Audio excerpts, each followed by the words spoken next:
রাধে রাধে বন্ধুরা, আশা করি সকলেই খুব ভালো আছো। আজকে ছিল আমার কর্তামশাইয়ের জন্মদিন।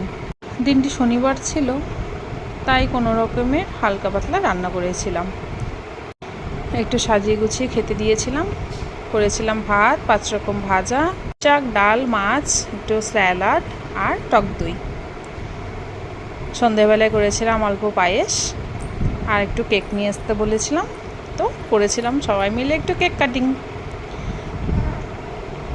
আমার সোনামা ও তার বাবা কেক কাটছিল। এইটুকুন আয়োজনেই আমার কর্তামশাই খুব খুশি হয়েছে, বিশেষ করে তার দুপুরের খাওয়া দাওয়াটা। এবার আমার সোনামা সবাইকে কেক খাইয়ে দিচ্ছিল।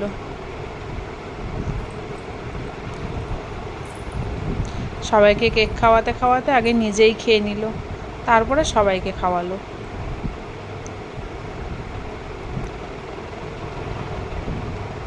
এটা আমার ননদিনী, সেও সবাইকে একটু খাইয়ে দিল, সাথে আমাকেও। পরের দিন করেছিলাম পোলাও আর মাংস।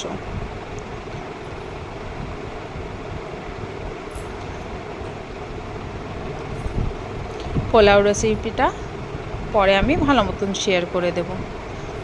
যদি কারোর লাগে তাহলে আমাকে কমেন্ট বক্সে অবশ্যই জানাবে, আমি নিশ্চয়ই শেয়ার করব। এই পোলাওটা খেতে দারুণ লাগে, সাথে যদি কষা কষা মাংস হয় তাহলে তো কোনো কথাই নেই। রেডি আমাদের দুপুরের খাবার।